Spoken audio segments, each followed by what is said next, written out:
So I've just watched several really interesting videos.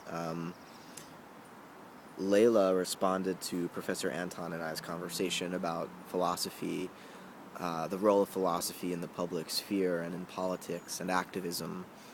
Um, she had a lot of important things to say about feminism, which is an important aspect of the role that um, philosophical thinking can bring to public discourse. Now, traditionally, Western philosophy can certainly be read as having promulgated and really caused, or at least been complicit in that which caused patriarchy and the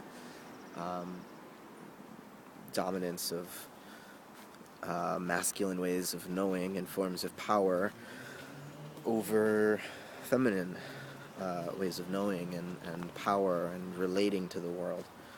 Um, but it's also philosophy that enabled women and feminist men to think and critique patriarchy. So we can't simply damn philosophy, because it is the tool we must use for our liberation from what it's caused, what the history of philosophy may have caused. Because really, philosophy is always going to be an ongoing project, a self-critiquing project. Normally, we think of natural science as especially built on that type of a methodology that's naturally critical, and so naturally tends to improve over time. But philosophy is the originator of that method. It is an experimental method, and I think what counts as valid data in philosophy is not just, as in the natural sciences, some form of empirical measurement of the external, quantifiable world of separate objects or systems of interaction. Philosophy considers more than just empirical data. Philosophy considers, well, for one thing, emotional data, the data of feeling, the data of perception, the data of intuition, the data even of revelation and of spirituality. Philosophy has to consider the full spectrum of human experience. And natural science can sometimes become over-specialized such that it backgrounds the larger context of human experience, and in fact attempts to reduce human experience to some form of empirically measurable, mechanistic pattern of behavior. So one important role for philosophy in the public sphere is to critique scientific materialism. Scientific materialism really is the underlying philosophical worldview of both the capitalist mode of production, the industrial, or in fact both the capitalist and the communist, both of which are industrial. So in other words, scientific materialism produced the Industrial Revolution, which both created the capitalistic mode of production and form of social relationship, and produced industrialism, produced the communist response, reaction, or radicalization of capitalism.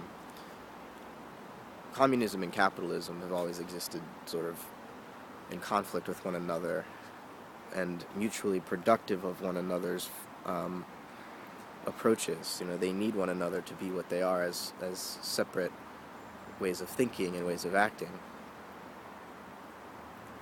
They're similar to the Enlightenment paradigm and the Romantic paradigm. They arose together.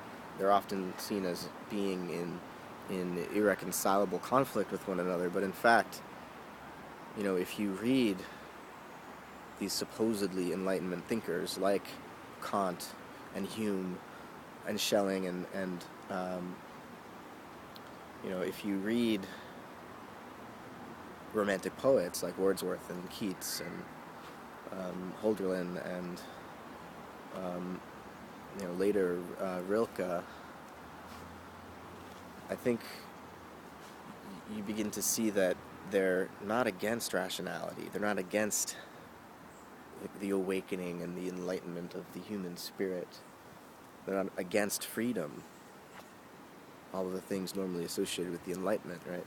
There's a two things happening at once as industrialism breaks onto the scene. You get both the Enlightenment and Romanticism, both capitalism and communism. And eventually, what all of this culminates in the 20th century is fascism, corporate fascism, which is the end result of this sort of techno-scientific,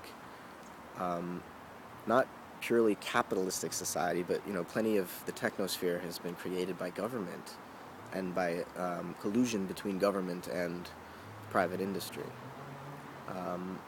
War is such a collusion. The military-industrial complex, the medical-industrial complex, the space-industrial complex, all of the major forms of technology today, including the internet right now that we're using to communicate, were government inventions in a supposedly capitalist society, in America. So, we've always been a mix between centrally organized forms of expenditure and privately organized forms of expenditure. The military, for example, is the first giant government spending project. It's the first. It is basically a communist organization, isn't it? That everyone listens to their superior for the sake of the whole, for the sake of the whole military. And if you're a foot soldier, you're going to be sent to the front lines, and you're probably going to die. But that's just your right place in the larger organism of the Marines or the Navy or whatever, or ultimately the country back home that you're protecting, which is just a patriotic ideal manufactured in your mind by the media and the training that you receive. So everything is mixed up here, and politically it's hard to label yourself in the terms that society on the mass media level talks about itself. Me personally, am I a liberal? No. Am I conservative? No, of course not. Am I a libertarian? Sometimes. I mean, I share positions with libertarians, and surrounding, really, war, the military-industrial complex. People like Ron Paul, I really appreciate his position on the military-industrial complex and his desire. I of all politicians who are given any airtime, he speaks most loudly about the need to disband the American empire and close American bases overseas and cut defense spending. He also has interesting positions on the legalization of certain substances, what we call drugs. Of course, we have many forms of legalized drugs. It's the prescription drug industry. But there are other forms of drugs which grow out of the ground, which are especially threatening to the government for some reason. And so they're illegal. I think those should be legal. So I have libertarian positions. Am I a radical, a Marxist? Sometimes. I think Marx has some important critiques of capitalism, but as I said, communism isn't the solution either. It hasn't worked. Neither communism nor capitalism have worked, and nor have they actually existed apart from one another, right? So I can't choose Marxism over, Adam Smith, Ricardo Blockian, Western liberal capitalism. So what am I? And this is where I think spiritual activism comes into the picture, or just philosophical activism, the love of wisdom, because it becomes, it's not just a nominalistic search for a name to call yourself anymore, which it sometimes evolves into in politics. With philosophy, you're looking to engage in dialectic, ongoing self-inquiry and other inquiry, rather than to arrive at some definition of yourself. It's not a definitional game anymore. It enters into a still fully linguistic arena where you're talking about words, you're speaking poetry in an attempt to transform the experience of those who are listening, which includes oneself. I listen to myself, and in so doing, the words that I am able to allow to hang together in various forms alter my consciousness. Language is the most psychedelic technology, the most psychedelic drug we've ever had, and it's really what made us human.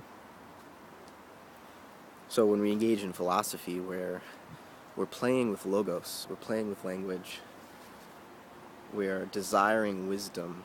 Wisdom is a word, right? But what does the word mean when we use it? How does it vibrate in our bodies when we speak it?